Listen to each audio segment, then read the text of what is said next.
আজকে আমার ভ্রমণ লিস্টে আছে বাংলাদেশের প্রথম সাফারি পার্ক ডোলাহাজার সাফারি পার্ক, যা বর্তমান নাম বঙ্গবন্ধু শেখ মুজিব সাফারি পার্ক, যেটা কক্সবাজার জেলার চকরিয়া উপজেলায় ডোলাহাজারায় অবস্থিত। এই পার্কটি মূলত 1999 খ্রিস্টাব্দে বাংলাদেশ বন ও পরিবেশ মন্ত্রণালয় কর্তৃক প্রতিষ্ঠিত হয় এবং হরিণ প্রজনন কেন্দ্র হিসেবে গড়ে ওঠে। পরবর্তীতে এটি সাফারি পার্কের রূপ দেওয়া হয়। আপনারা প্রশস্ত রাস্তা ধরে আমার সাথে সাথে হেঁটে যাচ্ছেন সাফারি পার্কের মূল গেটে। মূল গেট থেকে টিকিট নিয়ে ভিতরে প্রবেশ করতে হবে। ভিতরে গিয়ে আমরা সাফারি পার্কে কি কি জীবজন্তু আছে, পাখালি আছে, সেটা অবলোকন করব, তাদের সাথে সময় কাটাবো এবং শতবর্ষী যে গাছগুলো আছে সেটার সাথে কথা বলবো। প্রবেশ মুখ পথটাই অনেক সুন্দর, মসৃণ, অনেক প্রশস্ত, বিশাল জায়গা নিয়ে এই এলাকাটা গড়ে উঠেছে। আমি এখন টিকিট কাউন্টারের সামনে যাচ্ছি, ওখান থেকে টিকিট নিয়ে ভিতরে প্রবেশ করতে হবে। টিকিট কাউন্টার দেখতে পাচ্ছি, দুজন দাঁড়িয়ে আছে অলরেডি, তারা হয়তো টিকিট নিচ্ছে পার্কে প্রবেশ করার। ওই যে দেখতে পাচ্ছি সেই ফটকটা, এদিক দিয়েই সব দর্শনার্থী আসা যাওয়া করে।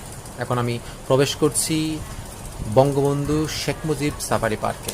প্রশস্ত এলাকা কি প্রবেশ করে একটা বাঘ আছে, দাঁড়ানো। অন্যদিকে একটা সিংহ দেখতে পাচ্ছি, হা করে তাকিয়ে আছে।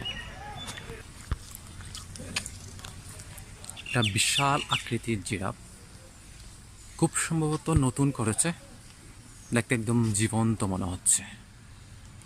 জিরাফ আছে, ভিতরের অ্যাটমসফিয়ারটা খুবই সুন্দর। পাখি ডাকছে। এখন সময় সকাল 10:20।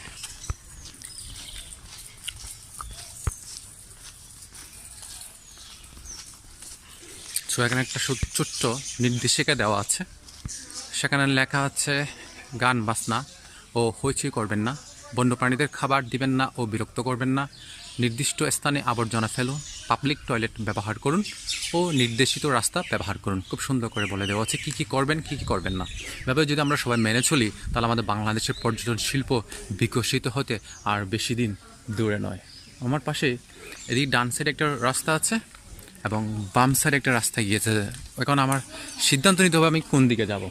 আমি প্রথমেই বাম সাইড থেকেই শুরু করি। এখানে একটা সাফারি পার্কের যে বাস আছে, যে বাস নিয়ে ঘুরিয়ে দেখা হয়, সেটা আছে। পর্যাপ্ত ট্যুরিস্ট হলেই বা দর্শনার্থী হলে এটা রওনা দিবে। একটা বানর এই যে রাস্তায় হাঁটতেই আপনার আশেপাশে দেখবেন